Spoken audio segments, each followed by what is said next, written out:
Yo, hitteth them high, hitteth them low. It is the No Rule Just Ball podcast. Your boy Julian Delgado over there. I'm your boy Nick Hughes. So excited to be doing this. We're going through the NL East, our last stop on the preseason preview episodes, at least in terms of our divisional stop alongs. Still one more to go with our taking a look at the playoff predictions based on our divisional predictions. So today with the NL East, as we do, we get started alphabetically, and we're gonna go to Atlanta, talk about the Braves, and their lineup is an interesting one. A lot of old faces, but even the old faces are still very young. Yep. We're going Ronald Acuna Jr. in right, Matt Olson at first, Austin Riley will bat third, Sean Murphy will catch and clean up, Michael Harris in center, Ozzy Albies at second, Marcelo Ozuna will be DH and likely playing some left as Eddie Rosario will be a platoon in left with Travis d'Arnaud coming into DH on certain days. And then Orlando Arcia rounding things out at shortstop. On the bench, of course, d'Arnaud, Hiro Adrianza, Sam Hilliard, Kevin Pillar. Unfortunately, or I'm sorry, unfortunately, yes, the shortstop that a lot of folks thought would make the team have had a bit of a rough spring in Vaughn Grisham. Hopefully, he can get some more seasoning at the AAA level and bounce back up. There is still a chance he breaks camp, but it just hasn't looked the best so far. Other guys you could see: Chadwick Trump, Ryan Castillo, Yolmer Sanchez. Uh, let's see who else is out here. Braden Shoemake, Adani Hechavarria, Jordan Luplow, Eli White, Magnera Sierra. So they got some options out there, man.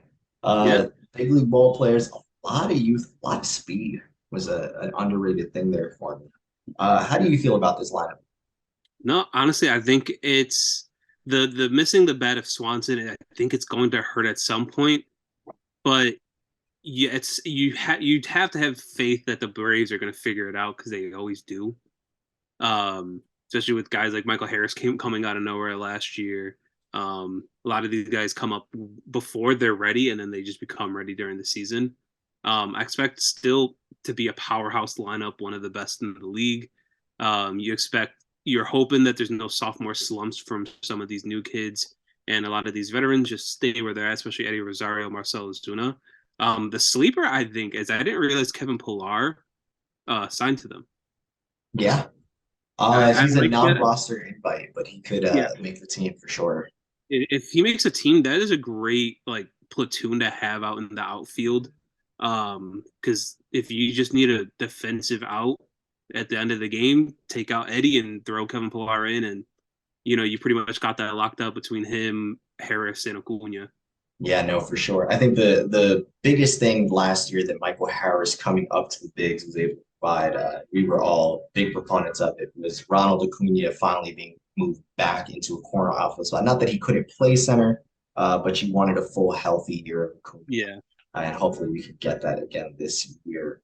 Moving on to the starting rotation, they would be without to open the season Mike Soroka and Colby Allard, both suffering strains during spring training, but both featured to be back likely at some point early on. Husker Ynoa is the one who's went out with Tommy John towards the end of the season last year, so he won't be back anytime soon, unfortunately. Other guys, sorry, the rotation itself goes Max Fried, Charlie Morton, Spencer Strider, Kyle Wright. It's currently listing Jared Schuster, a rookie, to make the team, but I think in all likelihood it would instead go Ian Anderson, who has a little bit more seasoning up in the bigs. Also, Bryce Elder could see some time, Darius Vines. Um, yeah, I mean, I really am a fan of what this team presents from a rotation standpoint. A yeah, lot of depth, especially once you get Soroka back. Um, you got some guys to play around with, some options that could, present themselves down the road. And yeah, I mean, between Fried and Strider and Morton in the middle there. It's something special for sure. So how do you feel about it? No, I can't harp on it good enough. It's a really good rotation, probably top five, six in the league. It's really good. It's really young, so it can be good for a while. And I'm really interested in why they're projecting Schuster to make the roster instead of Ian Anderson right off the bat.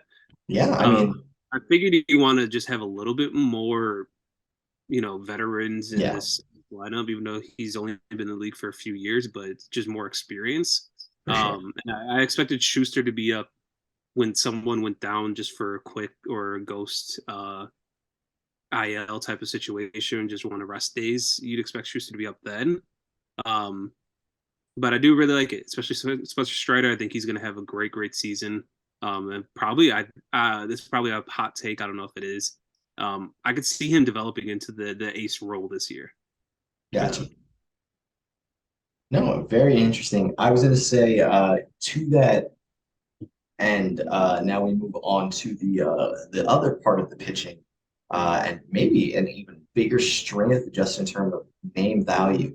Unfortunately, they'll be without Raisel Iglesias in the early going, who has some shoulder inflammation for the last couple weeks. Tyler Matzik missed the year after Tommy John in October, but in another like very strong back of the bullpen, you go AJ Minter getting the closing nod with Joe Jimenez, Colin McHugh, Dylan Lee, Kirby Yates, Lucas Lippy, Michael Tonkin, Jesse Chavez could feature into that bullpen as well.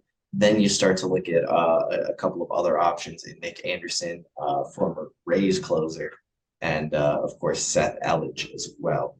Um, I'm going to be honest. This is a bullpen for me that, in a team with a lot of strength, this might be the strongest part, the most veteran held Yeah, part of this team. Guys who've been there, done it, been around the league, understand how to sort of be professionals, come in, day out, and do their job. And I'm really excited about what this bullpen is. yeah, no, I'm the same way, same thing. The veterans are definitely lead it because the only person who has less than a year of service time is Dylan Lee, and Yeah, he still has some stuff to him. And then once they get Rysale back, I think it's going to be a really really strong bullpen, and you better pray to God you're not facing those those three big guys at the end of the game. for sure. We move on now to the next team alphabetically, the Miami Marlins. Leading off with their newest acquisition at second base, Luis Arias. Behind him in a new position, Jazz Chisholm moves to center field. Jorge Soler at DH, Garrett Cooper at first, Avisail Garcia in right, third base, Gene Segura, new place and a new position. Jesus Sanchez moves over to left, catching Jacob Stallings, and at shortstop, Joey Wendell. On the bench, you go Nick Fortes, Yuli Gurriel, and Jose Iglesias, along with John Berti. Then, unfortunately, they're going to do without first. Actually, no, I guess he covered, but he got moved to the minors there. Austin Allen is another catching option here. Xavier Edwards, New York native on the 40 man for them, former Rays elite prospect. Other guys you could see Garrett Hampson, Jordan Groshans, Jacob Amaya, Brian Dela Cruz was the name I was looking for, Peyton Burtick, and Gerard Encarnacion among some of the names you could see factoring the season. Um, just from that, I mean, for me, this is a very strong lineup, very contact oriented lineup, Yeah, and it's a very deep lineup. Above all else, Joey Wendell's a guy who, the casual baseball fan might not know, but, from his time in Tampa Bay, before that, I believe Oakland, he's just had this ability to put bat on ball, and especially as a lefty batting against righties, just do some very impressive things. And the veteran presence that they added late on could not be overstated for Riel yeah. and Iglesias. So, how do you feel about it? I would be so much stronger about this team if they were in a different division. because I do really like this lineup. It's going to be very fun to watch, especially with the new rules. Um, I'm curious about how Jazz transitions into center field. Yeah, He's very athletic, so I think he can do it. I'm just curious about how you go from second to center and how he takes that. But I got faith in him. Luis Ariz is a great addition. I don't know if I like how they constructed this lineup on Fangraphs that much, to be honest. it's Having interesting. having two lefties and then just a bunch of righties again. Um, I feel like that should change throughout the year about just the orientation of it, but I do really like it. It's gonna be a fun. They're gonna be tough games to win. Yeah, for sure. No, very much agree with you there. As we move on to the starting rotation, reigning NL Cy Young Award winner, and I believe your pick to repeat in Yeah, Sandy Alcantara, followed by Jesus Luzardo, Johnny Cueto, Trevor Rogers, Edward Cabrera. They'll do without Max Meyer in the early going, and actually it looks like most of the season. I didn't realize it was Tommy John's situation. yeah, So he'll likely miss most of the season after undergoing Tommy John in August. Braxton Garrett and Sixto Sanchez, both are young guys who can factor in and have some major league experience under their belt. Um, uh, and beyond that, non-roster invite Eddie Perez had quite the spring at just 19 years old. So it's curious. Again, it's a deep rotation, so maybe not, but potentially. Among others, Devin Smeltzer, Daniel Castano, Chichi Gonzalez. Uh, so some definite names out in that rotation. yeah. How are you feeling about that? I love what this rotation right now on paper is and what it can develop into throughout the season as guys get more comfortable and guys get brought up. I really like what this can be. Again, it just sucks that they're in the division that they're in because Yeah, I would be a lot higher on this team than I am right now. But it's gonna be fun. I love Sandy. Edward Cabrera is gonna be. I don't want to tip my hand, but he's gonna be very essential to what this team can be and their ceiling. I love that. I really do. As we move on to the bullpen, another closer by committee situation. Anthony Bender and Nick Enright will miss all of the season. Unfortunately, Nick Enright has Hodgkin's lymphoma, was diagnosed in December. Sending all our love and best to him and Yep, his of family course. at this time. Anthony Bender, Tommy John in August with this all of this season as well. However, you go closer by committee: Dylan Floro, Tanner Scott, Matt Barnes, picked up in a trade from Boston. AJ Puck in a trade from Oakland. JT Chargas, Stephen O'Kurt, Tommy Nance, and Huascar Brazovan. Other names who could factor in aside from those young starters we mentioned: Andrew Nardi, Sean Reynolds, Eli Villalobos, Josh Simpson, George Soriano, Robert Garcia. They got some names out there. Richard Rodriguez, I didn't realize is now a non-roster invite on this team, not slated to make the team, but we'll see. I mean, it's a definitely a more seasoned bullpen in Miami than Yeah. I think we're accustomed to seeing. It's a team that man, feels a little deeper than I thought at first. Yeah. My fear was going to be the rotation in the bullpen, or not so much the rotation, but the bullpen specifically with it. But looking at it now, I'd say, man, this is a little bit of a squad here. Yeah. No, I feel to be honest, I think the bullpen is going to continue to be, the detriment to this team where they're going to be blowing those games for a lot of the starters if they're not making it deep. Um, I just feel like there's no big just talent wise, Yeah, if that makes sense. Where I yeah, feel no, like I see. most rosters, a lot of these guys aren't going to be in those closing positions, those high Yeah, leverage positions, and I feel like that's going to be a detriment. I'm curious to see if they do bring up those young kids and just throw them into long relief roles yeah, just to get them seasoned, get those innings in. That's what I'm really curious about with this bullpen. for sure. We move on now to our next team, and that'll be the Miami, or I'm sorry, the New York Mets. Whoops. In City Field. I don't understand why I couldn't figure that one out. Their lineup looks as such. The retained and playing center Brandon Nimmo, in right Starling Marte, batting third, playing short Francisco Lindor, cleaning up and playing first Pete Alonso. Jeff McNeil behind him at second base. Daniel Vogelbach DHing against righties, whereas Tommy Pham is slated to DH against lefties. Uh, Mark Canna in left, Eduardo Escobar at third base, and Omar Narvaez catch. On the bench, Thomas Nito, Darren Ruff, Luis Guillorme join Tommy Pham.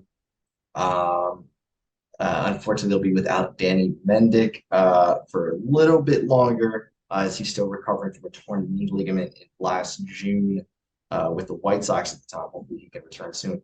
Recently demoted, and I think as a surprise to a lot of Mets fans and baseball fans as a whole, was Francisco Alvarez, their top Yeah. prospect behind the plate. So you expect to see him back in the bigs at some point, or probably or sooner rather than later. But just interesting to note, Jose Peraza and Jonathan Arauez uh, are both major league talents who are in the system. Brett Batty, Mark Vientos, we've seen great stuff from, along with Ronnie Mauricio, young kids who can all play a few different positions for them potentially. And then in the outfield, some non-roster invites: Tim Castro, Abraham Almonte, Jalen Davis, DJ Stewart, and of course Khalil Lee, who was part of the trade package and remains their 17th overall prospect. Um, Deep lineup. Yeah, it's deep, and that's probably the strength for them. Wow. I mean, that's a statement in and of itself, and we'll get to why. But yeah, deep lineup for sure. Uh, my takeaway immediately is having watched the Mets games in spring, you wanted to see some kids sprinkled in here. And outside of Alvarez, I don't see where you would have sprinkled in the kids. Yeah, Uh, that's this is a ready to go get it Mets lineup, and I'm really curious how this sort of plays out from here. But this is barring injury or anything like that. This is I mean, this is it's a legitimate World Series contending lineup for me. yeah, no, same for here. I'm really high up on the lineup. I expect big things out of everybody here. Especially Vogelback, I think is more slept on because he slimmed down. His swing looks a lot better in spring.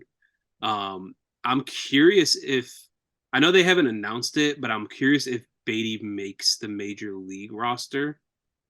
Because from what I've read is that they feel like he's more ready than Alvarez is at this point.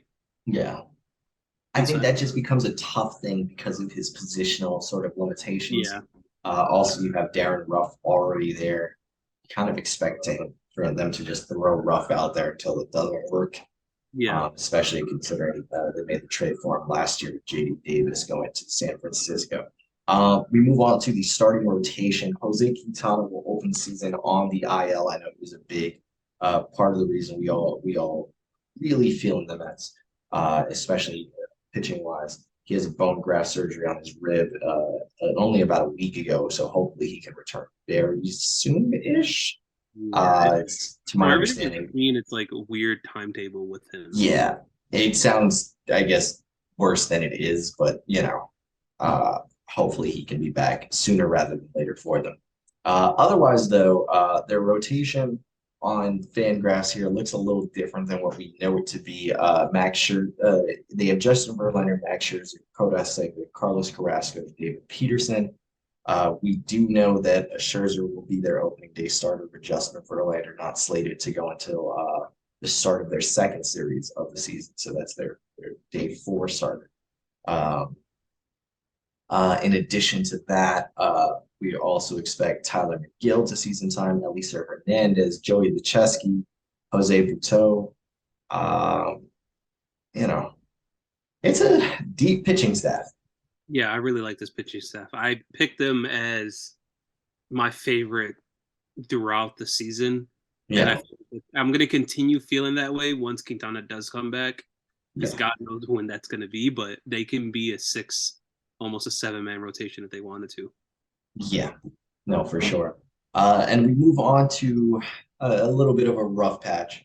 Uh, a couple weeks ago, you would have easily said, the back end of this bullpen is probably as good as any in baseball, but sadly, Edwin Diaz is going to miss the entirety of the season after his knee surgery for the torn patellar tendon suffered while celebrating Team Puerto Rico's win in the World Baseball Classic. Other guys who will be out. Stephen Riding's a former Yankee who claimed off waivers. Still has shoulder impingement dating back to last season. Not really sure on a timetable for him. Bryce Montes de Oca has a stress reaction in his elbow. Sam Coonrod will also miss some time with the strained lat. Aside from that, though, you now expect that David Robertson to be their closer Yeah. with Adam Ottavino in front of him, Brooks Rowley, Drew Smith, John Curtis, Tommy Hunter, Stephen Nogasek, Dennis Santana, David Peterson is currently in the rotation, but could factor into that bullpen as well. And Jeff Brigham is on the 40 man. Jimmy Yacobonis, non roster invite. They can see some time. TJ McFarland, same deal.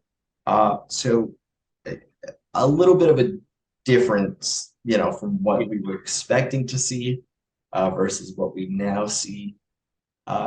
It's still some names, still Yeah. some names, still some guys you expect some very good things out of. I think it definitely differs now, though, what the long-term outlook is for this bullpen. Yeah, definitely.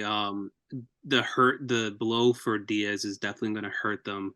I'm curious if they're going to go out and grab just another arm just to bolster the back end. I did hear rumors that they're in talks with Zach Britton at the moment. I don't know if that's going any further, if it's stopped, but definitely be interesting because we know he's a favorite of the manager. So Yeah, for sure. Definitely interesting. Definitely interesting. We move over to the much reviled Philadelphia Phillies. Their new addition set to lead things off, thankfully, at least courtesy of Fangraphs, in Trey Turner, Mr. Team USA Captain America for the year yeah, for the World Baseball Classic. So Trey Turner will play short and lead off, followed by designated hitter Kyle Schwarber. Uh, from there, we go to JT Realmuto catching. Derek Hall will split time at first base, which is interesting. Nick Castellanos plays right. Bryson Stott at second. Alec Bowman third. Jake Cave in left, and Brandon Marsh in center. Their bench goes Stubbs, Garrett Stubbs, that is, Cody Clemens, Josh Harrison, Edmundo Sosa. Unfortunately, they're going to be without Rhys Hoskins because apparently today, actually, today March was a 23rd. non-contact injury. Yeah, so he suffered a little bit of a knee injury. Not sure when he might be able to return. Hopefully sooner rather than later. You hope it's just a little tweak, and he can be in that opening day roster.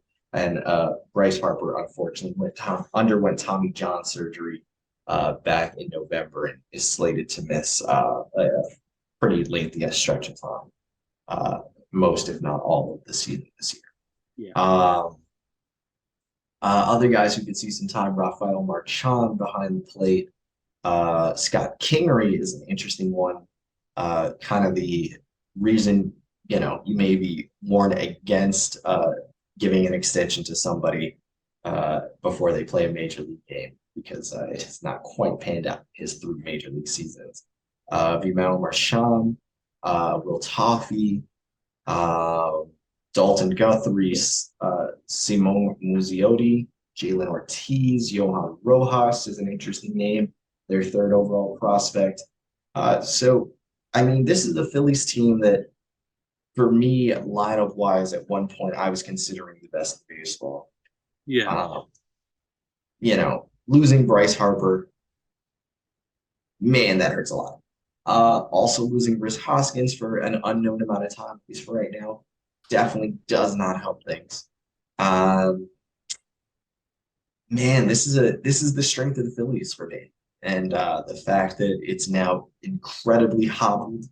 And as I start to look through it, I don't see the depth that I thought was there.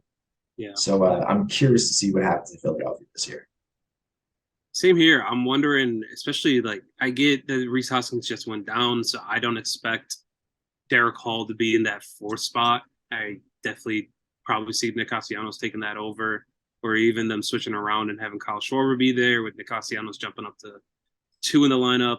I'm just curious about what they can do, and especially guys like Alec Boehm and Brandon March, if they can step up and try to fill those key positions in the lineup for them. For sure, for sure. Moving over now to the starting rotation, Aaron Nola kicks things off, followed by Zach Wheeler, Taiwan Walker, Bailey Falter, Michael Plasmeyer. They'll do without Ranger Suarez for the start of the season, some forearm tightness. You expect him back very quickly. Some other guys you could see featured into that rotation going forward, James MacArthur. You're curious, honestly, I think at this point, Andrew Painter's out in the early going, but expected to be back soon. But Yeah, you look at Micah Bell, Hans Kraus saw some time in the big leagues last year, Kyle Hart, Griff McGarry. There's some names in terms of young talent in the Phillies minor league system, a team that has always sort of felt devoid of the pitching talent and their ability to yeah, produce it at the big league level. Curious to see how those names might be able to factor into a rotation or a bullpen, which we'll get into. But for me, I like this rotation a lot more than I have in recent years. Adding Taiwan Walker makes it feel deeper. I think going into last year, I said, I'd rather Ranger Suarez be in the bullpen, but he proved himself as a rotation piece. yeah. He's going to continue to pitch in that rotation going forward. So, I mean, it's definitely interesting. I'm definitely interested to see sort of where this goes. How about yourself? Yeah, same here. I think once they get Suarez back and then Painter ends up making the major league roster at some point this year, I think it could be a lot better than what it is right now. Like you said, I do like the addition of Taiwan Walker. I like him fitting that rotation a lot more than what Syndergaard was for them last year. Um, and so I expect them to be a little bit better than what they were last year with this rotation. Gotcha, gotcha. We move on now to their bullpen. Yes. And at first it seems strange when you think of like the names here that it's a closer by committee until you realize, oh wait, there's some names here. Yeah, no, they got four just studs back Yeah, there. Sir Anthony Dominguez is like the exception to the homegrown bullpen thing for them and what he's been able to do for the Phillies over the last 4 seasons. Jose Alvarado is out there with him. Craig Kimbrell, Mm, Gregory Soto they picked up from Detroit. They'll be joined by Andrew Bellotti, Matt Strom, Connor Brogdon, Junior Marte. Unfortunately, they'll be without Nick Nelson and Christopher Sanchez, both of whom proved themselves quite valuable towards the end of last year. Both, though, expected to be back. I think the timetable for each is May. You mentioned the kids who might factor in, but Eric Ullman, Luis Ortiz, Andrew Vasquez, Francisco Morales still remains one of the Phillies' kind of fluctuating top prospects, but curious to see now if he plays up a bit more in the bullpen as opposed to a starter. Um, this is a Phillies bullpen that I think you picked as your favorite in baseball. yep, it is, and it still is. And Right man, now, I'm loving it. I'm loving it. It's deep. The top names are names that can be starters on every single team in this uh in yeah, the league, and it's just crazy to think about. You felt the lineup was the strength. For me, the yeah. bullpen was the strength. If they I can mean, get a it's lead early, as soon as the sixth, it's kind of lights out from there on. yeah. No, I very much, I'm seeing it a bit more now looking at this and feeling good about what this team can be.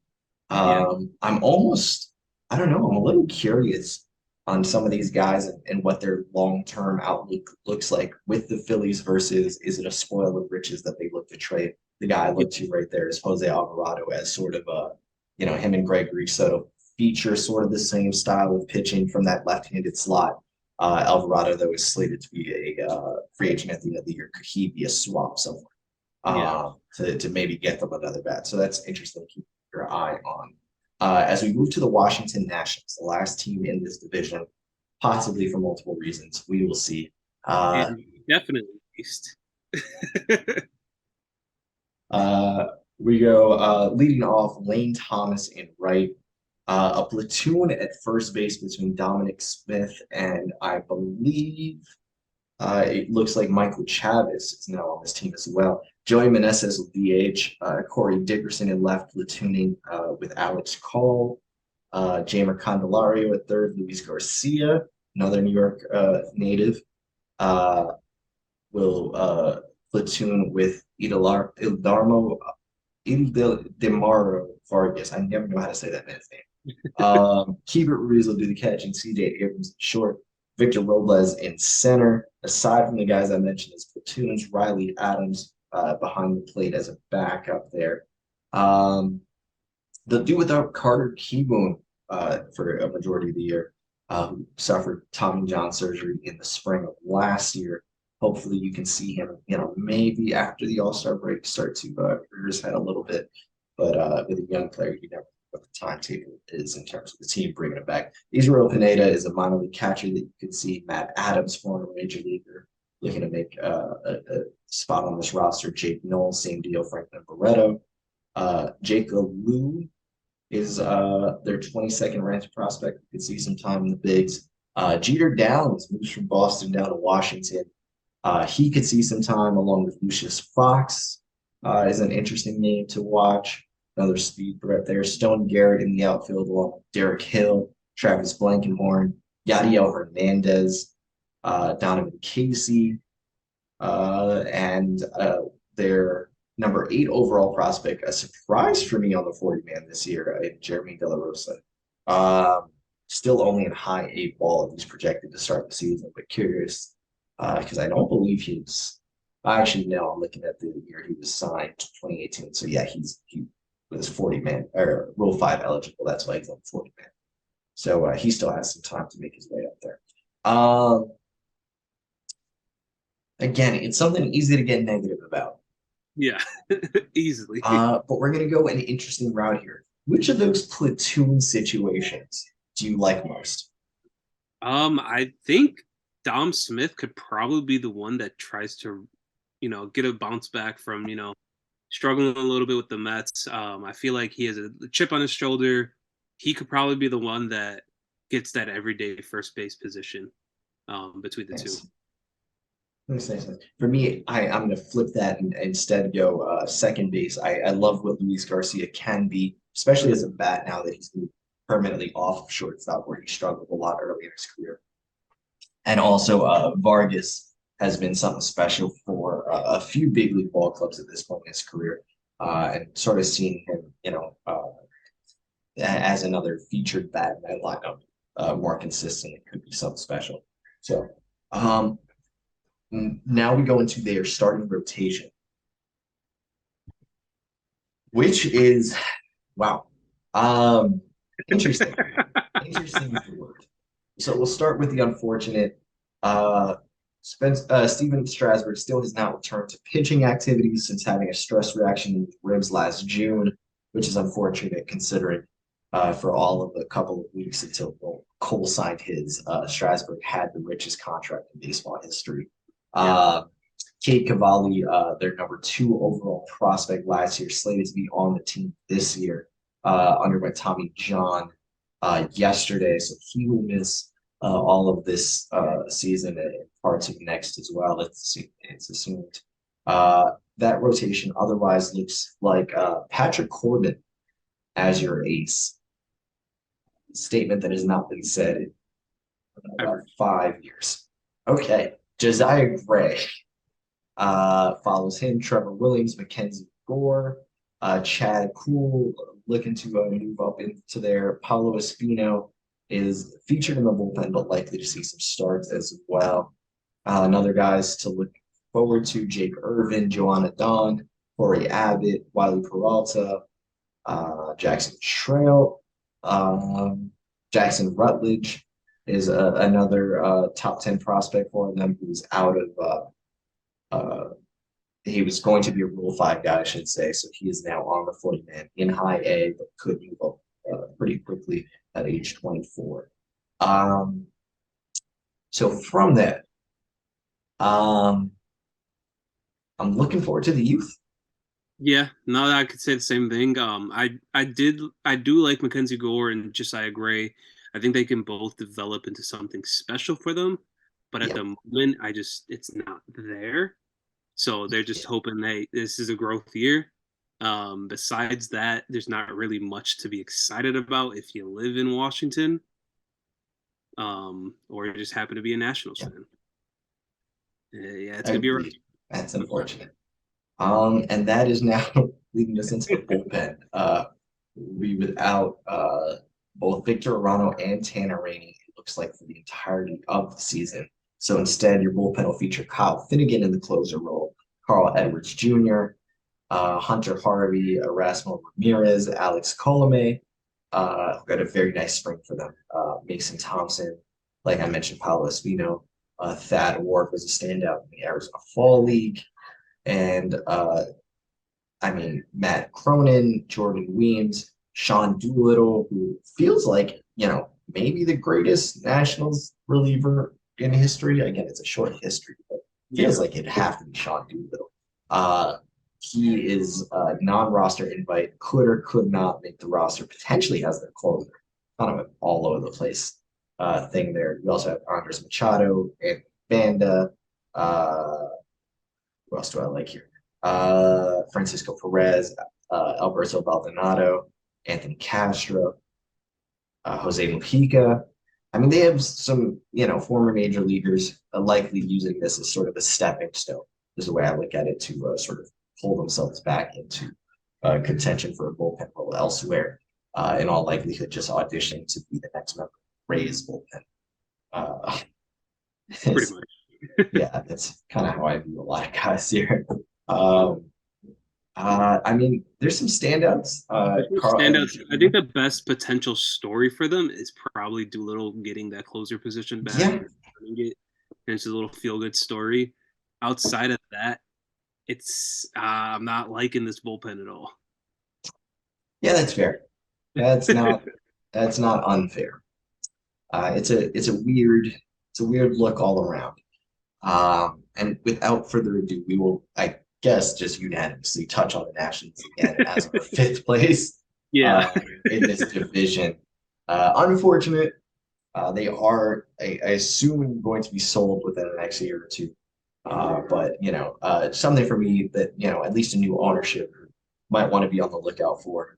Hmm. A lot of prospects, a lot of prospects. You mentioned a couple of pitchers. I'm going to mention C.J. Abrams, who Hmm. felt like a nice little standout for a little while with the San Diego Padres last season when he debuted. Just 21 years old, he was asked to sort of come in the wake of the Tatis injury, play some shortstop. Did a pretty decent job. Defense is there. You're waiting for the stick to come around from the left-handed side. But factors into their long-term plans. Hopefully, will be their shortstop for a decade plus. God willing. Um, but I'm keeping my eyes on C.J. Abrams to sort of lead this charge of young guys who are about to come up through the ranks. So No, so you go. I'm going to harp back on the pitching. I think Josiah Gray is just probably going to be one of the few bright spots of this season. I really liked what I saw from him last year. He's a really good breaking ball. Um, I'm just hoping he can continue to develop. That way, I can talk a little bit more positively about this team. But yeah, that's where I'm going with that. okay. Um, number four, who do you got? My number four actually just changed right now. No It way. was, yes, because of Okay. the injuries. And I didn't realize how injury prone, especially if Reese Hoskins is out for a Mm, long time. If it's more than just a sprain, and God forbid, knock on some wood, yeah. it it's an ACL tear or anything like that. I have the Phillies ending up in fourth place. Um, just because everything outside of that, it's a lot of hope. Even though I really love this bullpen, without those big bats, and I think Trey Turner's going to have a great year. I think it could just start to spiral for them a little bit. Who's your guy to watch though? My guy to watch is going to be Brandon Marsh. I was really high up on him in the Angels system. He's a great contact guy. With he can hit it far too. He's a bit of power, but definitely more of a contact hitter. and has a great grasp of the strike zone. He rarely strikes out, so that's something that you hope he improves on. He gets a little bit more comfortable, especially hitting lefties this year. And if he can, develop into something nice, maybe they could prove me wrong and end up in third. But for me, it's Brandon Marsh.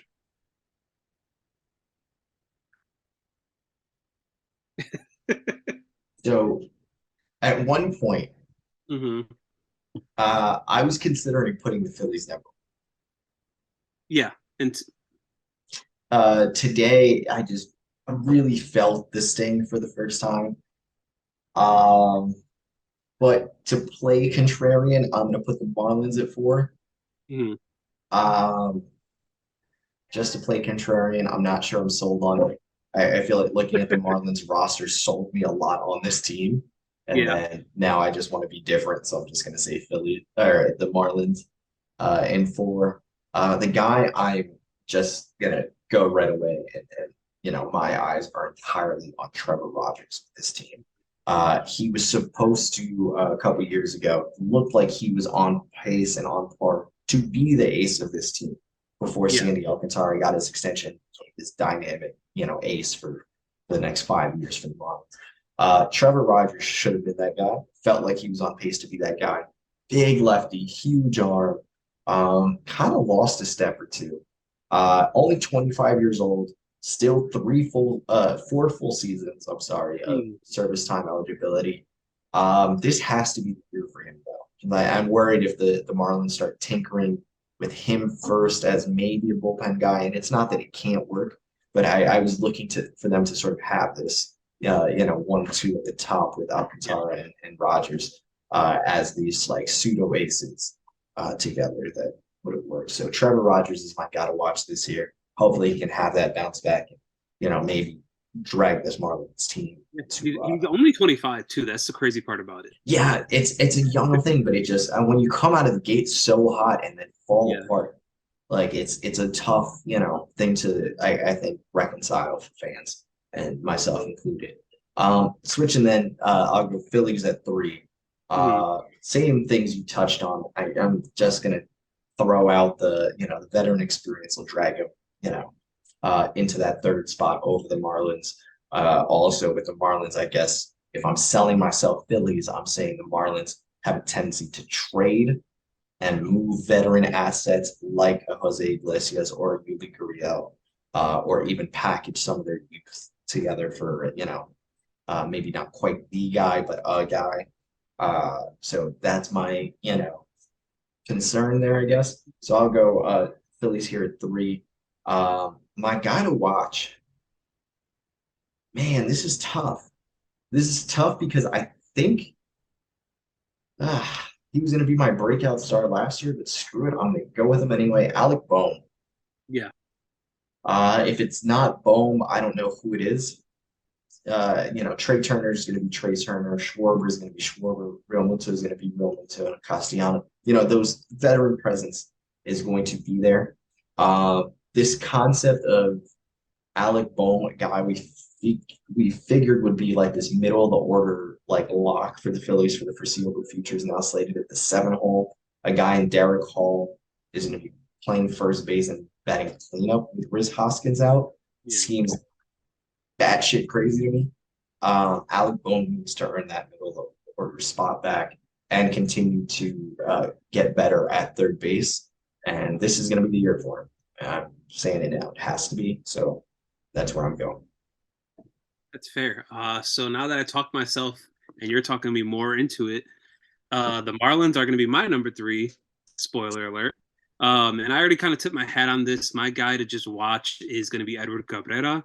I'm very, very high up on him. I love his stuff. It's just electric. I think this is the year he spent a lot of time up and down last year.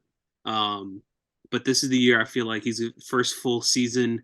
He's going to come out and he's going to show people why their Marlins are also really high up on him, and he can take this team just to the next level if that continues.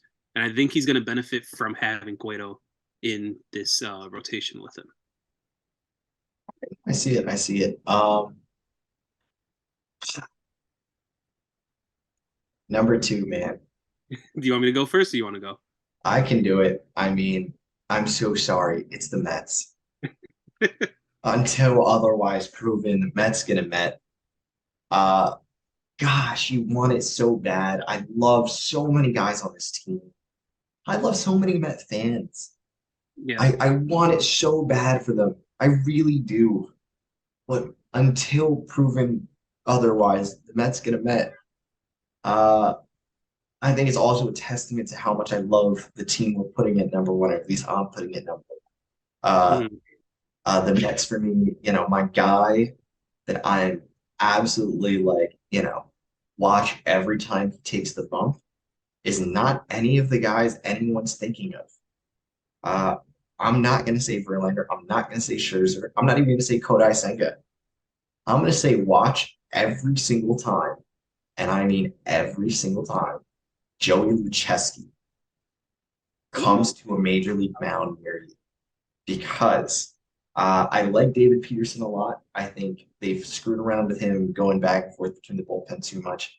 Luchesky's ultimately going to be the guy in that sort of five spot once Jose Quintana is able to return, or at least at that point, the six spot, sort of Mhm. padding that six-man rotation. And I think Luchesky is this sort of next generation starter who understands bullpen depth behind him.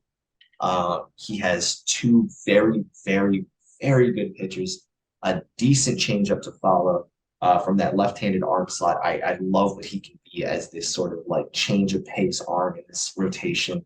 So he's going to be my guy with a veteran stacked Mets team. I'm Yeah. saying this young player can, make a difference and potentially, again, with all those big names, I'm looking for Joey Luchesky, and my challenge, if he is one of our listeners for some reason, play your way into consideration for playoff rotation. Love that. Play your way into it. Because you think they're going a three, maybe four. Yeah. Challenge one of those vets to be the guy. Because every step that he raises his game, they're going to have to raise it that much higher. So Luchesky's my guy. Love that. Um, I'm gonna be a bit of a contrarian right now.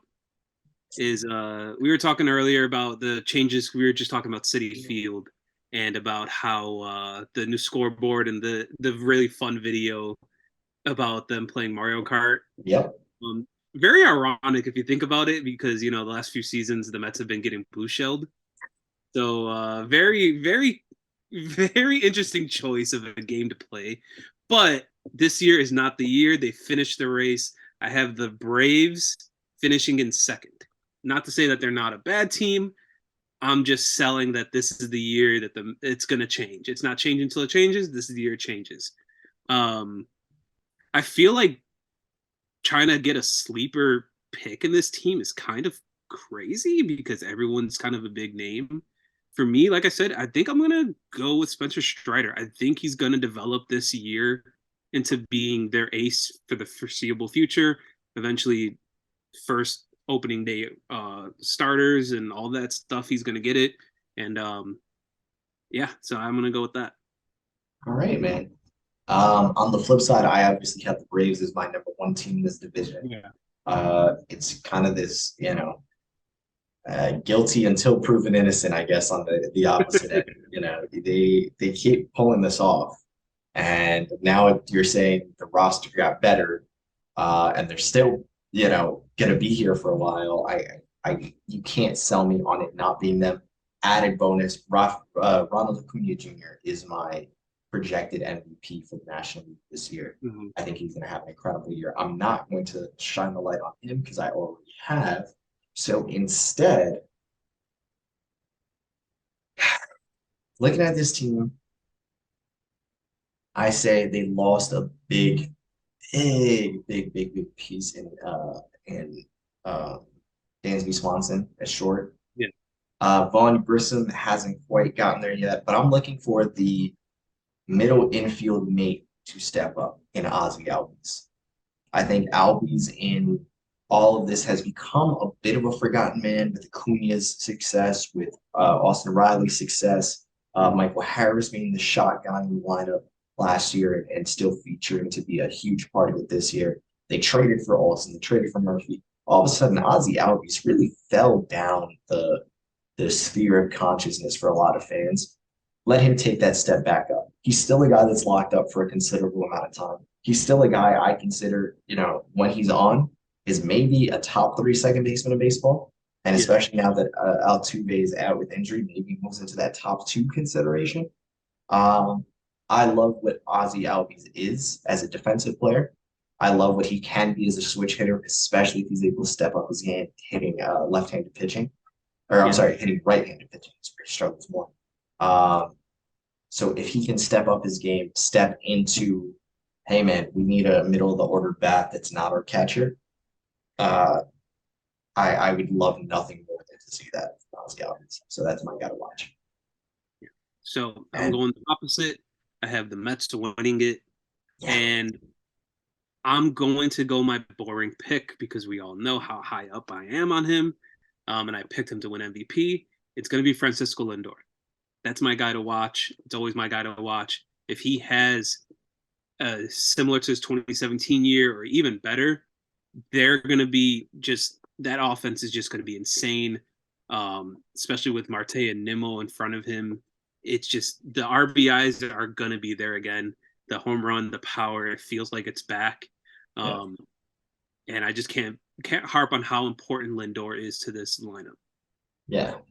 No, I love again, this is gonna be one of the most fun divisions to watch. Oh yeah, it's going to be so much fun to watch. Yeah, for sure. So very excited to look forward to the season in the NL East in all of Just baseball. just Thank to you guys. recap, do you want to give off Oh your yeah, I'm sorry. oh, Yes, that's a valid point. We did not do that here. So my NL picture, I had the Padres win the NL West.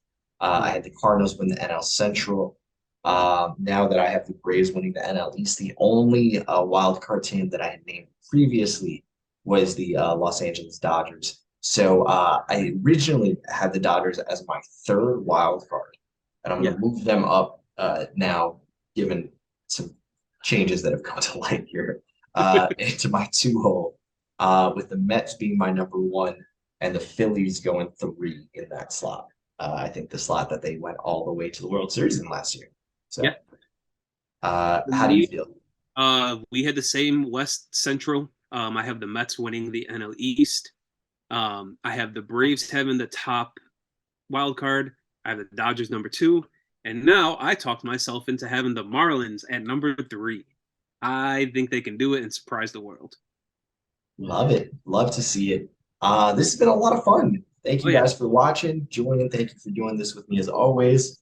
A lot of fun previewing the league this year. So we will do this again very, very soon. Stay tuned for our playoff prediction episode, where we'll dive a bit more into those matchups in both the National League and American League going forward. And it has been real. It has been nice. It has been really, really nice.